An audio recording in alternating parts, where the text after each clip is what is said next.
Hi again, YouTube. Hey, it's been a little while, and today we're taking on a little bit of a different project, something I've never tackled before. I've never been a plant guy. I've never really had any success growing stuff, but due to some medical things we found out, I started doing some research on diet and the food we're eating, and man, we're eating a bunch of crap. So anyway, I'm kind of living on the edge here, trying to figure out how to make things a little better for us. And I made a lot of changes, and hopefully I'll be making some videos about some of the things that we're doing. But what we're talking about now is I'm putting up a portable greenhouse. Let me swing the camera around so I can see what I'm shooting here. And so I just wanted to share this. It's actually turning out very simple. And we've already had some good blows and it stood up to it. And one of the things I've learned is that when you're setting it up, you want to do it on a calm day. Now you can set up the frame anytime. I set up the frame probably 2-3 months ago, and I'm just getting to putting the top on now. But the one thing I learned is that you need to work from the inside and close this door before you set your anchors. And okay, back to anchors. I am using these screw-in anchors that screw into the dirt. I'm doing one on all 4 corners. I wanted to show you these anchors real quick. I've got pretty good heavy soil, so I've got the short ones. I think these are 15. So depending on which anchors you get, you can get different lengths. I liked this one because of the bracket. And I can set it over top of the pole, so the whole bracket is actually securing the pole instead of anchoring to a piece of lumber that's anchored to the pole. So I can just drop that right on over and get a very strong, secure mount to the pole. They come with a driver that just fits on a regular impact.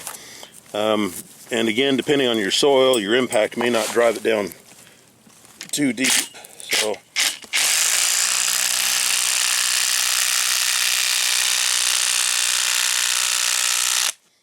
okay, so get it as far as you can.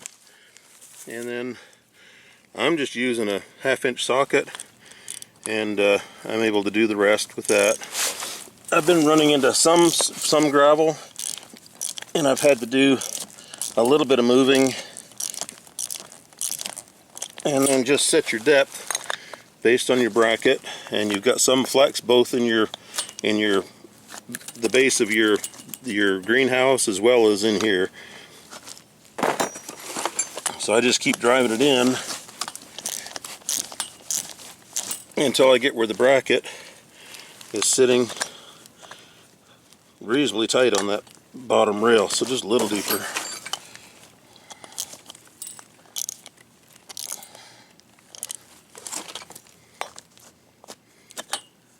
And a little further. Come on, there it is.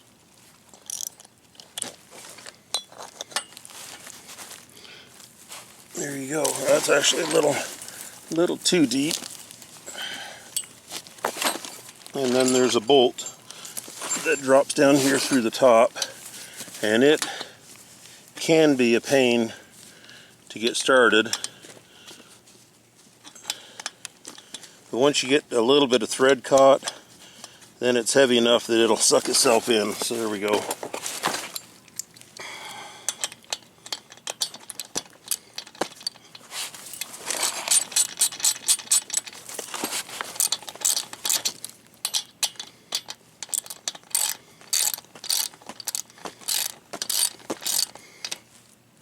Okay, and then it's going to take an awful lot to lift that out of the ground.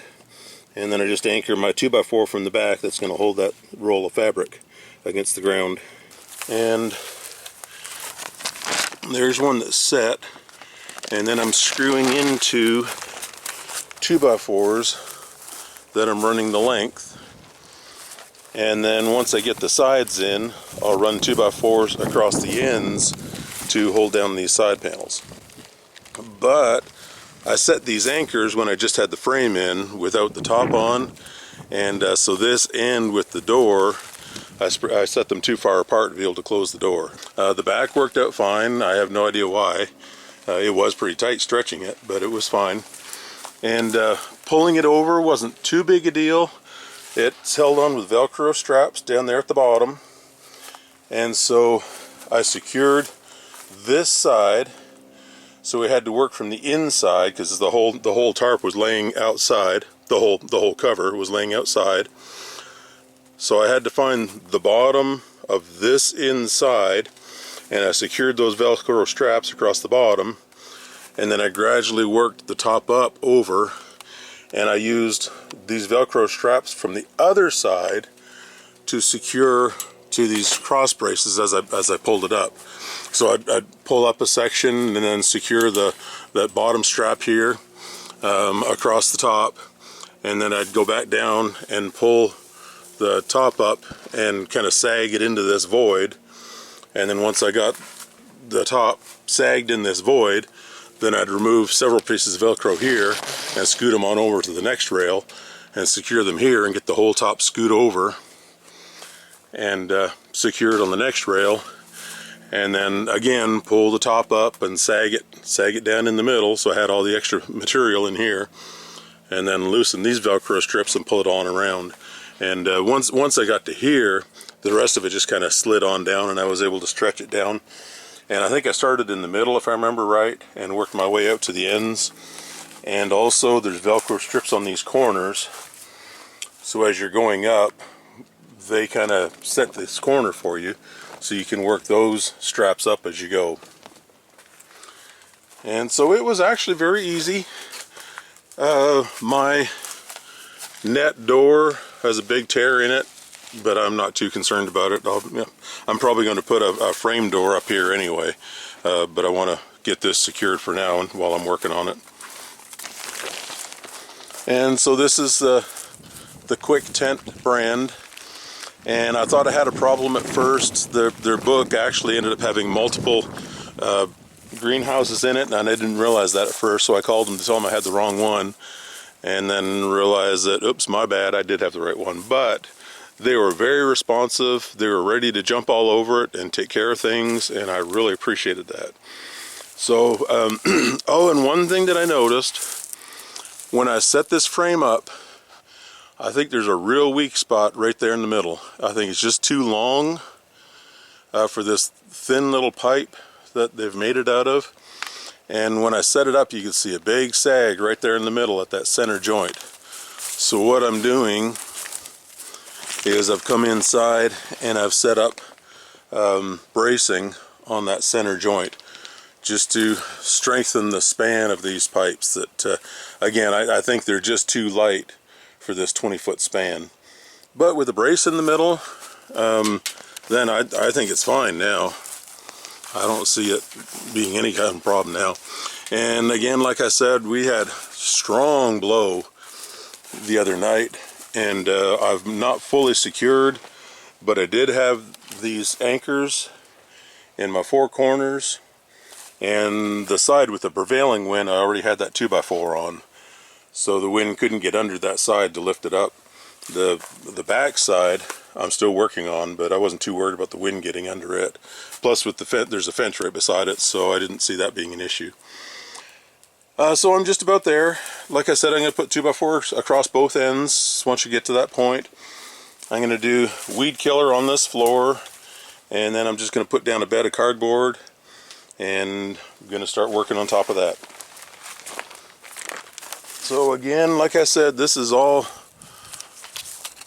flip you around again. Like I said, this is all brand new to me. I'm in uncharted territory, unknown territory, so I'm doing a lot of research, trial and error, but I just want to let you know where I am so far. And for a newbie that hasn't done anything, this Quicktent has been really easy and straightforward, and I'm making good progress on it. But I would not do it without good, solid, secure anchors. I think putting blocks and stuff around the side, I don't think is good enough. Excuse me. I think you need a good, solid anchor of some kind. So I found those screw anchors. I use them on my shop building up there, if you can see it, and they've done very well. And so I'm using them again, and so far I'm quite happy. I think we had gusts up to 30-35 miles an hour the other night, and it's just fine. So that is all for now. I'll show little bits and pieces as I go, and like I said, I'll be doing little videos of other stuff I'm learning as we're making some lifestyle changes. So thank you, YouTube. I hope this is great, and watch for links to things that might be helpful down in the description. Have a great day.